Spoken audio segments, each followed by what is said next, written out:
우린 계속해서 바이블 타임 말씀 나누고 있습니다. 바이블 타임 읽으시죠? 계속 읽으실 거라고 생각합니다. 오늘 본문은 사실은 내일 바이블 타임 본문인데 창세기 37장부터 요셉의 이야기가 쭉 나오면서 마지막 결론적인 부분으로 요셉의 이야기를 가지고 함께 은혜를 나누기를 원합니다. 사랑하는 여러분, 여러분들 요셉 하면 뭐가 떠오르시나요? 어떤 것이 떠오르십니까? 자신의 환경과 상황에 굴하지 않고 이겨낸 승리의 사람, 승리의 신앙인 하면 우리는 대부분 다 이 요셉을 떠올리게 됩니다.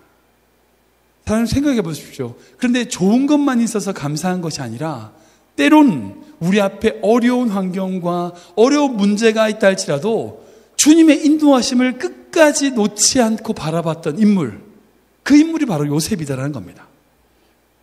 하나님은 우리에게 그렇게 말씀하시는 것 같아요. 고난이 있니? 두려움이 있니? 요셉을 봐라. 요셉을 좀 봐라. 요셉의 삶을 봐라. 요셉의 삶에 내가 어떻게 일했는지 좀 봐라. 저는 그렇게 말씀하시는 것 같아요. 창세기 30장부터 제가 말씀을 쭉 읽으면서요, 요셉이 그 형들을 속여가며 몰래 뒤에서 울고 있는 그 요셉의 마음이 제가 느껴져요. 그리고 그 요셉의 삶을 붙잡고 계셨던 하나님의 마음이 느껴져요. 여러분 어떠셨습니까? 바이블타임 읽으시면서 그 요셉을 보면서 어떤 게 생각나셨습니까?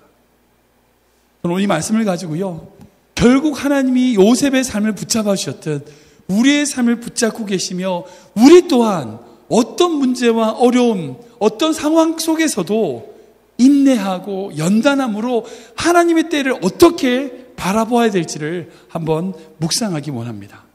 요셉을 한번 되짚어 보기를 원합니다. 여러분, 첫 번째로 요셉은요, 환난 앞에서 인내하였습니다. 환난 앞에서 인내하는 자였어요. 우리 히브리서 말씀인데요, 같이 읽어볼까요? 시작.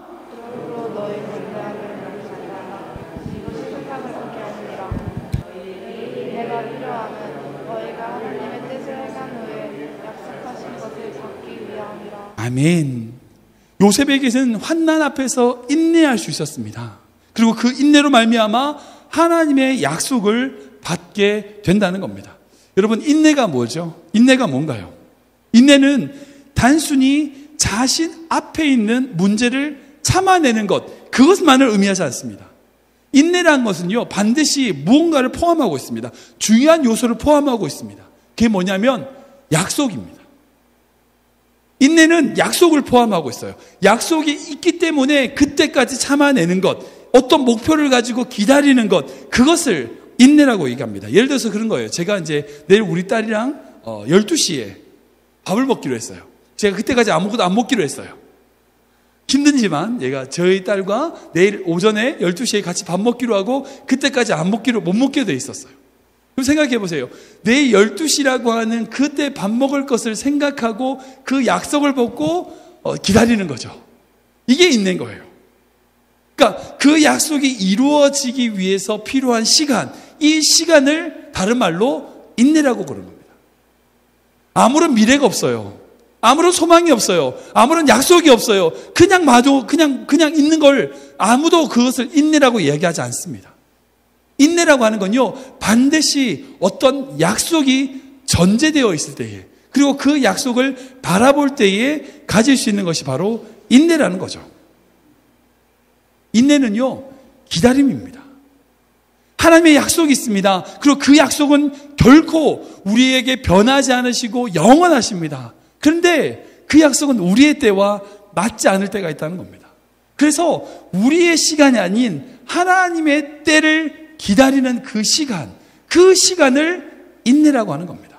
그래서 우리 신앙인들에게 가장 먼저 필요한 것이 뭐냐? 인내입니다. 인내입니다. 요셉은요, 인내의 사람이었습니다. 요셉의 인생을 보면요, 그는 하나님이 주신 그 꿈을 위하여 인내하고 참았던 사람입니다. 그리고 그 인내함으로 하나님께 쓰임받았던 사람입니다. 한번 생각해 보세요. 고운 채색옷, 그리고 아버지한테 맨날 귀공자 대접받고 있던 그 요셉이 종으로 팔렸을 때에 그가 죽고 싶지 않았을까요? 그냥 죽었으면 좋겠다, 그 생각하지 않았을까요? 자신이 하지도 않았던 죄를 뒤집어 쓰고 감옥에 잡혀 들어갔을 때에 얼마나 수치스러웠을까요? 강간미수범. 아니, 아니, 그 죄목 가지고 감옥에 들어갔어요. 얼마나 죽고 싶었을까요?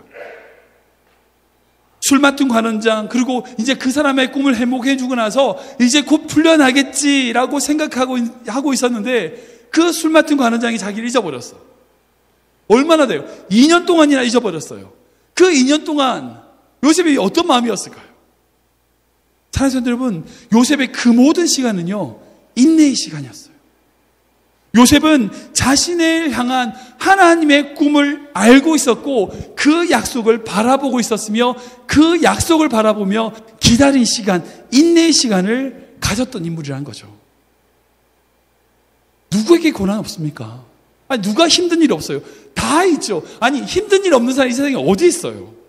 누구에게나 다 고난이 있고요, 힘듦이 있고요, 어려움이 있습니다.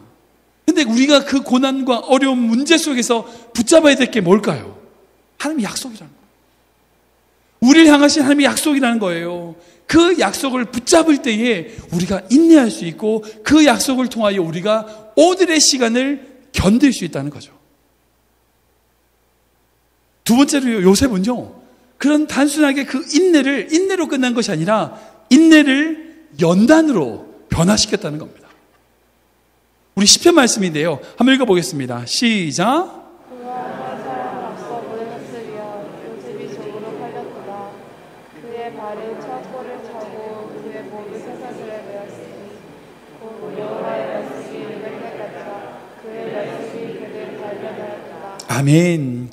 여호와의 말씀이 응할 때까지 그 말씀이 그를, 요셉을 연단하였다고 말씀하고 있습니다. 여러분, 이 연단이라는 개념은요, 금과 은 같은 것을 불순물을 제거하고 정화시킨다는 의미가 있어요. 한자로 연단이라는 뜻이 뭐냐면 사전을 찾아보면 쇠붙이를 불에 달군 후에 두들겨서 단단하게 하다, 강화시킨다, 그런 것이 의미입니다. 오늘 주보 이미지를 보시면 연단하고 있는, 어떤 것을 연단하는 대장장이의 모습을 볼 수 있습니다. 아무튼요, 무엇이든지요 연단이라고 하는 과정을 통하면요 존재가 바뀌어요. 변화돼요. 바뀌지 않고 그대로 있는 것을 결코 연단이라고 말하지 않습니다. 연단이라고 하면 반드시 무엇을 전제로 하냐? 그것이 변화된다는 것을 의미해요. 마치 손으로 빚어가지고요 가마에 구우면 더 이상 흙이 아니에요. 도자기가 되는 거죠. 그냥 쇠인데 그것만으로 단단하지만 그렇게 연단의 과정을 거치면요 강철이 돼요. 어떤 것도 깰 수 없는 강철이 돼요. 연단의 과정을 거치면요 더 이상 같은 존재가 아닌 변화되고 바뀌어진 존재가 된다는 겁니다. 그래서 아까 얘기했던 그 인내란 것은 약속을 바라보고 기다리는 것에 초점이 있다면요, 이 연단은 그 기다림이 나를 어떻게 한다고요? 변화시키는 거예요.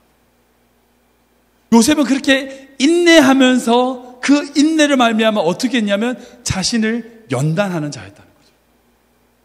우리에게 확실하고 분명한 약속이 있다면요, 어떤 분명한 약속이 있다면 누구든지 힘들고 어려운 시기를 지날 수 있어요. 참을 수 있어요. 만약 내일 밥을 먹을 거다라고 하는 기대가 있으면 오늘 굶을 수 있다는 거죠. 단순하게 굶을 수 있어요. 그런데 그런 고통과 고난의 시기가 지나고, 그러나 그런 것이 지나고 나서 전혀 변화가 되지 않는 사람들도 있다라는 거죠. 그러니까 고난을 받았어. 그러면 그 고난이 인내의 시간으로 지나고 나서 다시 원위치로 돌아가는 사람들이 있다라는 거예요. 그런 어리석은 자들도 있다라는 겁니다. 인내만 하고 아무런 변화가 없어요. 이거 마치 잠언에 마치 개가 다시 먹는 것을 토하여 다시 먹게 되는 그런 어리석은 행동이라고 생각됩니다. 사랑하는 성도 여러분, 고난은요, 그 고난을 그저 참는 것으로 그치는 것이 아니라 그 고난을 통하여 자신의 인격이 형성되고 삶이 변화되어야 됩니다. 이게 바로 인내를 연단으로 승화시키는 믿음의 사람입니다. 그런 의미에서 이 요셉은요, 정말 연단의 사람이었습니다. 인내의 사람을 뛰어넘어 연단의 사람이었습니다. 왜요? 요셉은요, 그 인내, 고난을 통하여 자신의 인격과 삶을 변화시켰음을 볼 수 있습니다. 요셉이 종으로 팔렸어요. 예, 종으로 팔렸어요. 거기서 인내만 했냐? 아니요. 거기서 자기를 변화시켰어요. 훈련했어요. 준비했어요. 그래서 어떻게 했습니까? 그 보디발 집의 가장 높은 종이 됐어요. 그냥 종으로서 참고 견디기만 했나? 아니요. 자기를 훈련시켰다고요. 자기를 준비하고요. 자기를 정말 훈련시켜가지고 그 종들 중에서 가장 뛰어난 종이 됐어요. 감옥에 잡혀갔어요. 그래서 죄수로 그냥 꾹 참고 있었나요? 아니요. 그 죄수로 갇혔지만 그곳에서 자기를 변화시키고 훈련시켜서 그 죄수들을 다스리는, 그 죄수들을 관리하는 사람이 되었다고요. 여러분, 요셉은요, 꿈 하나 잘 꿔가지고 풀린 사람이 아니에요. 착각하지 마십시오. 꿈 하나 해석하고 꿈 하나 잘 풀어가지고 총리된 사람이 아니에요. 요셉은요, 종으로 있을 때도, 죄수로 있을 때도 자기에게 주어진 자리에서 인내할 뿐 아니라 그 자리에서 최선을 다했어요.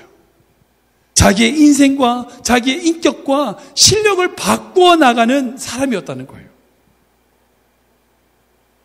사랑하는 성도 여러분, 여러분에게 고난 있으십니까? 어려움 있으신가요? 분명 그 고난과 어려움을 하나님의 약속을 바라보면서 인내하셔야 됩니다. 예, 그렇게 하셔야 됩니다.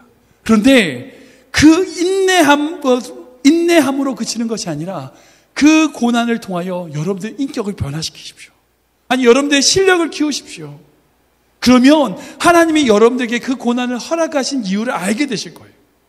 그리고 그 고난이 지난 후에 여러분은 고난 이전보다 더 큰 사람으로 다른 사람을 품을 수 있는 자가 될 수 있다는 거죠.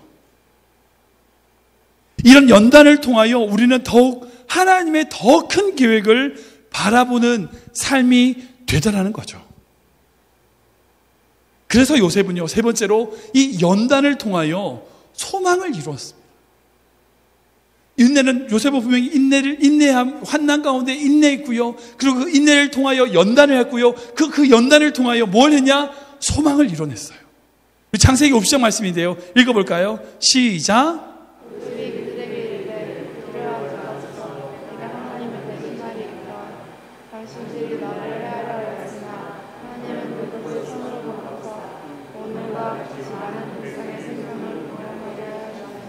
아멘, 아멘. 여러분, 이 소망을 한마디로 정의하면 급변하는 상황 가운데 따라서 상심하지 않는 것, 이것을 소망이라고 합니다. 우리가 연단을 받으면요, 그 연단으로 말미암아 반드시 소망을 붙들게 됩니다. 왜? 그 연단을 통하여 자신의 인격과 생각이 바뀌면 결국 그 삶 안에 하나님의 계획을 발견하게 되고, 그것을 통하여 내 소망이 아니라 하나님을 바라봄으로 생기는 소망이 우리를 붙들게 되더라고요. 그런데 놀라운 건요, 그 한 사람이 소망을 가지죠. 한 사람이 소망을 품어. 그러면 그 한 사람으로 끝나는 게 아니에요. 그 한 사람의 소망이 어떻게 되냐? 확산돼요. 커져나가는 거예요. 주위를 확산시키고 전염시키는 거예요. 그래서 세상을 바꾸어 나가는 거예요.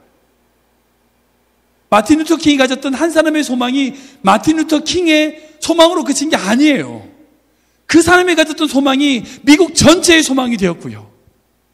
옛날 예수님의 소망 마찬가지고, 인류를 구원하고자 하는 예수 그리스도의 그 소망이 예수님의 소망으로 그친 게 아니에요. 그 십자가의 연단을 통하여 나타내 보이신 사랑을 통하여 온 인류가 구원을 얻게 되는 소망을 가지게 되더라고요.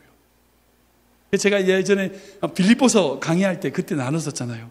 디모데가 연단을 받았어. 그래서 어떻게 돼요? 빌립보 교회가 사는 거예요.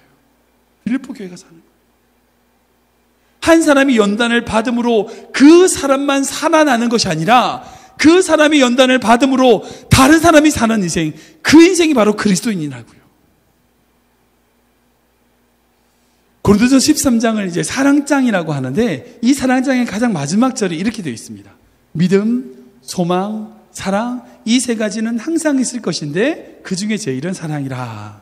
사랑장이니까 이제 사랑이 가장 중요하다라고 말씀하는 것으로 이 사랑장을 말씀하고 있습니다. 그런데 제가 집중하는 건 뭐냐면요, 믿음, 소망, 사랑, 이 세 가지는 항상 있을 것이라는 겁니다. 사랑하는 성도 여러분, 사랑은요 항상 있습니다. 우리가 보지 못해도요, 사랑은 항상 있습니다. 모든 것이 변해도요, 사랑은 남습니다. 친교실에도 사랑이 있고요, 저희 집에 가도 사랑이 있고요. 제 사무실에도 사랑이 있고요.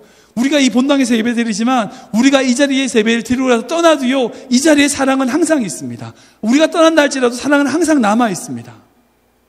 어디 가나 사랑이 있어요.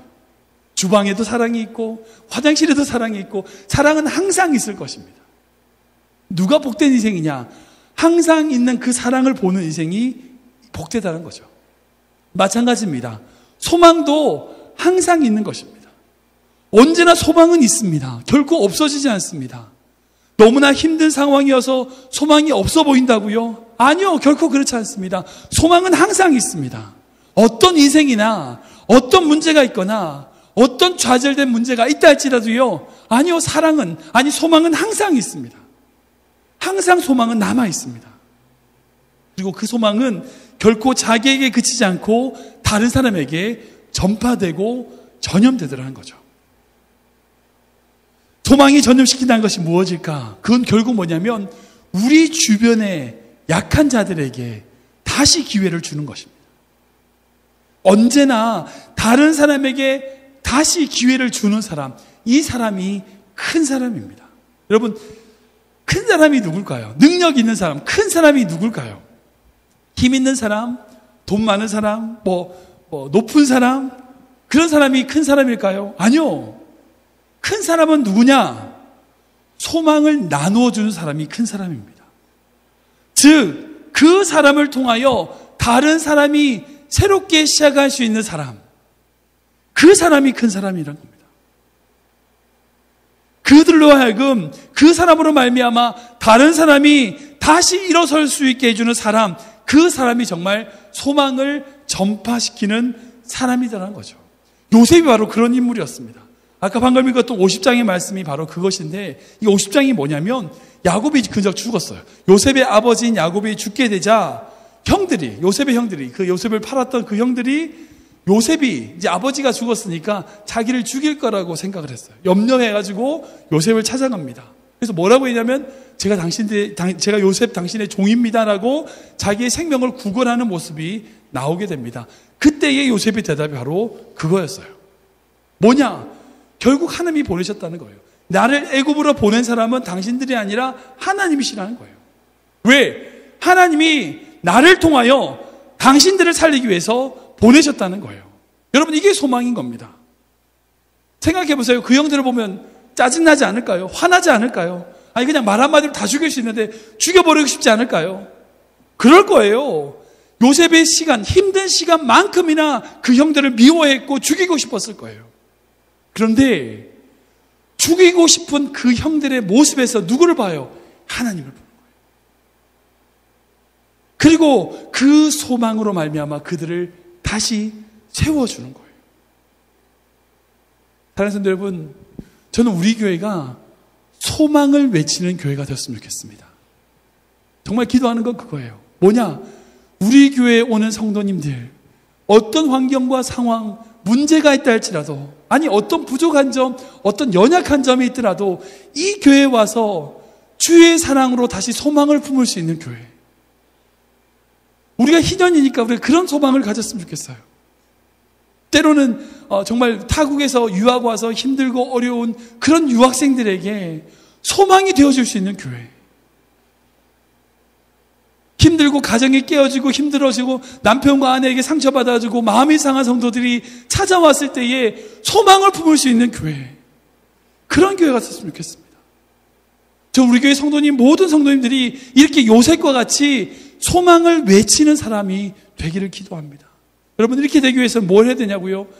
우리의 환경을 보는 것이 아니라, 나를 공격하고 나를 미워하는 그 사람을 보는 것이 아니라 그 사람 안에 있는 주님을 바라볼 때에 소망을 전할 수 있게 되더라는 거죠. 결론적으로요, 지금까지 우리 요셉의 삶을 통하여 우리는 여러 가지 보았습니다. 요셉에게 환난이 있었어요. 근데 그 환난을 어떻게 했어요? 인내했어요. 단순하게 견디기만 했나요? 아니요. 그 인내하는 시간을 통하여 자신을 준비시키고 연단했어요. 그리고 자기가 그렇게 연단되어 총리 대신이 되었을 때 어떻게 했습니까? 소망을 나눠주는 자가 됐어요. 그 애굽 사람들이 요셉의 지혜로 말미암아 살았고요. 요셉의 형들이 요셉의 관용과 사랑으로 말미암아 소망을 품게 되었다고요. 이 네 가지 단계가 요셉의 삶 가운데 있었습니다. 혹시 말씀을 좀 많이 보시는 분들은 눈치채셨는지 모르겠지만 여러분들 혹시 이 네 가지 어디서 들어본 적 없으십니까? 들어본 적 없으세요? 로마서 말씀 읽어볼까요? 한번 읽어보겠습니다. 시작. 다만 이뿐 아니라 우리가 환난 중에도 즐거워하나니 이는 환난은 인내를, 인내는 연단을, 연단은 소망을 이루는 줄 아멘, 아멘. 이 말씀을 삶으로 보여준 사람이 요셉이에요. 여러분, 이 말씀은요, 예수 그리스도의 십자가로 말미암아 의롭다 칭함을 받은, 칭의 받은 믿음을 가진 자가 의롭게 되는 자로서 누리게 되는 축복을 말씀하고 있습니다. 정말 예수 그리스도로 말미암아 의롭게 되었을 때에, 축복을 누렸을 때에 어떤 문제가 오더라도 인내하게 되고, 그리고 그 인내로 말미암아 연단하게 되고 소망의 단계로 나아갈 수 있게 된다는 거예요. 여러분, 이 네 가지 단계, 즉 환난이 있을 때에 인내하고, 그 인내로 말미암아 연단하고, 그 연단으로 말미암아 소망을 품는 이 네 가지의 단계에서 우리가 바라봐야 될 중요한 두 가지가 있습니다. 이게 뭐냐? 첫 번째는 네 가지 단계는 저절로 되는 게 아니라는 거예요. 읽어볼까요? 시작. 한번 읽겠습니다. 시작. 아멘. 아까 읽었던 그 로마서 말씀을 많은 성도님들이 읽으면서 묵상할 때 그렇게 생각해요. 아, 정말 환난이 있을 때에 인내하고 연단하고 소망을 품는구나. 아, 이게 인과관계처럼 이렇게 되는구나 라고 생각하세요. 아니요, 결코 그렇지 않습니다. 여러분 생각해 보세요. 환난이 있을 때에 누구나 다 인내합니까? 안 그렇던데요. 안 그렇던데요. 환난 당할 때에 누구나 다 인내하는가? 안 그래요. 환난 당했을 때에 하나님 부정하고 하나님 떠나는 사람들이 있어요. 문제를 만나면요, 그 문제 때문에 힘겨워해서 인내하지 못하고 하나님 없다고 그러고 하나님을 떠나는 사람들이 있어요. 다 인내하지 않아요. 환난이 온다고 다 인내하지 않아요. 참지 못해요. 터져요. 그런 사람들이 있다고요. 그리고 스스로 목숨을 끊고. 그리고 생각해보세요. 인내한다고 다 연단하는가? 안 그래요. 아까 말씀드린 것처럼 아무것도 하지 않고 그냥 그 시간만 때우는 사람이 있어요. 마치 화장실에 언제 가냐 뭐 이런 거 참는 것처럼 비인격적으로 정말 참기만 하는 사람들이 있다고요. 근데 그런 사람들요, 환난 지나가면 다시 돌아와요. 아무런 변화가 없어요. 그렇게 환난만 계속 경험하는, 연단하지 못하고 인내만 하는 사람들을 종종 보게 돼요. 제가 목회자로 섬기다 보면요, 어려움이 생기고 문제 가운데 연단하지 못하고 이 스스로 인내만 하고 견디기만 하는 사람들을, 성도님들을 보게 돼요. 여러분, 그런 분들이 어떤 삶을 사시는지 아세요? 문제가 생겨요. 인내해요. 그리고 그 문제가 해결되는 것 같아. 다시 돌아오죠. 하나님 어떻게 하지 아세요? 또 문제를 주세요. 똑같은 문제를 또 만나게 돼요. 왜? 하나님이 그 문제를 주셨을 때에 그 사람에게 원했던 변화가 없으면 다시 그 문제로 돌아가게 되는 거죠. 다시 그 어려움 앞에 밀어넣으시는 하나님을 경험하게 된다는 거예요. 즉 환난이 있다고 인내하고, 그 인내로 말미암아 연단하고, 그 연단으로 소망을 이루는 이 네 가지 단계가 어떤 인과관계처럼 다 이렇게 우려주는 게 아니에요. 이 네 단계가 뭔지 아세요? 하나님의 축복의 단계. 하나님의 은혜로 이렇게 되는 거예요. 사랑하는 여러분, 기억하십시오. 요셉이 국무총리가 되어서 축복받은 게 아니에요. 국무총리가 되어서 축복받은 게 아니에요. 그는 종으로 되어서 축복받았어요. 죄수로 있을 때 축복받은 자였어요. 그리고 국무총리로 높아졌을 때도 언제나 그는 하나님의 축복을 누리는 자였어요. 하나님의 은혜를 누리는 자였어요. 왜요? 종으로 있을 때도 이 네 가지 단계가 이루어지고 있었고요. 죄수로 있을 때도 이 네 가지 단계가 이루어지고 있었다고요. 이게 바로 그 증거예요. 요셉은요, 종으로 살아가는 것이 은혜였어요. 축복이었어요. 힘들지만 그가 죄수가 되었을 때에 은혜 받은 자였어요. 축복받은 자였어요. 그리고 정말 어떤 환경과 상황에서도 하나님의 은혜, 즉 축복받는 자로 살아가는 자였기에 국무총리까지 올라간 거죠. 여러분, 이 환난과 인내와 연단과 소망이라고 하는 이 프로세스를 움직이려면요, 뭐가 필요한지 아세요? 하나님의 은혜가 필요해요. 하나님의 은혜가 필요해요. 하나님이 주신 축복이 필요해요. 그러기에 하나님의 은혜가 우리 인생을 붙들고 계셔야 됩니다라고 기도할 수밖에 없는 거죠. 어느 누가 내 힘으로 이걸 돌리겠다고 말하는 사람 누가 있어요? 아무도 없어요. 하나님의 은혜로 이루어지는 거예요. 두 번째는요, 이 네 가지 단계는요, 계속 반복되고 확장돼요. 읽어볼까요? 시작. 한 번 더 읽겠습니다. 시작. 아멘. 여러분, 요셉이 이런 어려움과 환난, 이 모든 것에서 어떻게 성장할 수 있었을까? 제가 보니까 그래요. 요셉 삶 속에 중간중간 이 네 가지 단계가 이루어지고 작은 성공들을 이루어가고 있었다는 거죠. 즉, 종으로 팔려갔을 때에 보디발의 종으로서 그 종에서, 그들 종들 중에서 뛰어난 자로 환난과 인내와 연단과 소망을 통하여 그 종들 중에서 뛰어난 자로 정말 소망을 이뤄내는 요셉의 모습이 있었어요.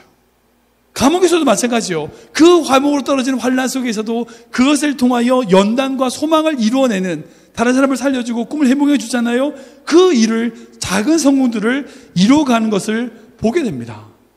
여러분, 요셉이 종으로 있을 때 뭘 배웠을까요? 어떻게 성공했을까요? 기본적으로요, 요셉이 종이 됐을 때에 언어를 배웠을 거예요. 그러니까 이 장면에서 어떻게 동생 형들이 어떻게 요셉이 말하는 것을 이해 못하고 못 알아들었을까? 그러니까 이스라엘 백성이 그 형들이 쓰는 그런 유대인의 언어가 아닌, 요셉은 어떤 언어를 쓰고 있었냐면 애굽의 언어를 쓰고 있었어요.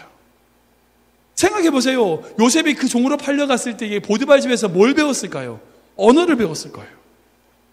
그리고 그 집의 모든, 큰 집이었잖아요. 그 집의 모든 것을 관리하고 어떤 경제적인 것을 운영해보는 경제 운영 시스템을 배웠을 거예요. 애굽에서는 이걸 이렇게 사고 이렇게 파는구나. 이 재료는 여기서 살 수 있고 농작물을 이렇게 사는구나. 어떤 경제 시스템을 배웠을 거예요. 요셉이 감옥에 있을 때 뭘 배웠을까요? 수많은 죄수들을 관리하면서 정치 시스템을 배웠을 거예요. 관리 시스템을 배웠을 거예요. 하나님이 그냥 갑자기 총리로 데려가신 것이 아니라 종으로, 감옥으로, 더 낮은 곳으로 밀어 넣으신 것 같지만 아니요. 그 자리에서 하나님이 요셉을 준비시키고 계시다고. 그리고 이 네 가지 단계가 요셉의 인생 가운데 계속 반복돼요. 그리고 그 반복됨으로 말미암아 요셉이 결국 모든 인류를, 그 당시에 모든 애굽 사람들을 소망으로 이끌 수 있는 지도자가 되었다는 것을 볼 수 있습니다. 어떤 환난이 지나가면, 여러분 보세요. 어떤 환난과 어려움이 지나가면 여러분들 삶 가운데 다시는 환난이 없습니까? 하나님은 그렇게 하시던가요? 아닐걸요. 환난이 지나가고 나면 또다시 우리에게 환난이 와요. 우리 교회에 어려움이 지나갔습니다. 그렇다면 우리 교회에 절대 어려움이 다시 없을까요? 아니요. 또 있을 거예요. 계속 이 네 가지 패턴은 반복될 겁니다. 그리고 이 반복을 통하여 우리가 믿음으로 성장하게 될 것입니다. 근데 이 네 가지 패턴이요, 그냥 무의미하게 돌아가는 다람쥐 쳇바퀴 도는 게 아니에요. 마치 나무의 나이테처럼 반복되지만 반복되고 반복될수록 그 나무가 커지는 것처럼, 큰 나사의 고리처럼 반복되는 것 같지만 반복되면 반복될수록 그 나사가 깊이 박히는 것처럼, 반복되면 반복될수록 우리가 더욱 신앙 안에 성숙되고 성장이 되는 거죠. 여러분들의 인생 가운데 이 네 가지 프로세스는요, 계속 될 겁니다. 장담하건대 계속 되실 겁니다. 반드시 여러분들 앞에 환난이 있을 겁니다. 그때 어떻게 하시겠냐는 거예요. 지금 요셉처럼 그 환난과 문제와 어려움을 인내함으로, 연단으로, 그리고 소망으로 다른 모든 사람에게 소망을 나눠주는 여러분들의 인생 되시기를 주는 축원합니다. 말씀을 정리하겠습니다. 여러분, 우리는 하나님의 때를 알지 못합니다. 그러기에 우리의 소망은 주님께 있습니다. 우리에게 있지 않아요. 우리 실력에 있지 않아요. 우리의 소망이 우리에게 결코 없어요. 우리 재정에 있지 않아요. 우리 건강에 있지 않아요. 여러분, 건강에 자신하는 분 계신지 모르겠지만, 하나님이 훅 부르시면 가는 게 우리 인생이잖아요. 여러분, 우리의 소망은요, 우리에게 있지 않아요. 주님께 있습니다. 그래서 요셉은 자신의 삶에 소망을 두지 않았어요. 요셉은 하나님께 소망을 둔 자였어요. 그러기에 보디발의 아내의 그 유혹 앞에 이길 수 있었어요. 그러기에 죄수로서 감옥에 있을 때에 좌절하지 않고 다시 시작할 수 있었어요. 술 가는 자의 꿈을 해몽해 주고 2년이라고 하는 정말 의미 없는 시간을 무의미하게 견딘 것이 아니라 인내하고 연단함으로 견딜 수 있었어요. 저는 우리 교회 모든 성도님들이 정말 그렇게 하나님께 소망을 둠으로 말미암아 우리 안에 어떤 문제와 어떤 고난이 있다 할지라도 인내함으로, 연단함으로, 소망으로 변화시켜 나가는 인생 되기를 주님으로 축원합니다. 욥이 이렇게 얘기하잖아요. 나의 가는 길 오직 그가 하시나니 그가 나를 단련하신 후에는 내가 뭐같이 나온다고요? 정은같이 나온다. 요셉이 특별하게 잘못한 게 있었어요? 없었어요. 마찬가지로 욥도 마찬가지예요. 욥이 특별히 잘못한 게 있었어요? 없었어요. 그러나 우리를 때로는 사망의 음침한 골짜기로 집어넣으셔서 변화시키실 하나님의 뜻을 바라보고 소망을 품는 자가 되어야 된다는 거죠. 우리가 어떤 실수, 어떤 잘못, 무언가가 있어서가 아니라 끊임없이 우리에게 다가오는 어떤 문제 앞에서도 하나님께 소망을 두어 나의 길을 주님이 아시잖아요. 주님, 내 길을 주님 다 아시잖아요. 주님이 나를 인도해 주십시오. 나의 모든 길을 주님 붙잡아 주십시오. 이렇게 기도하고 나아가는 우리 성도들 되시길 축원합니다.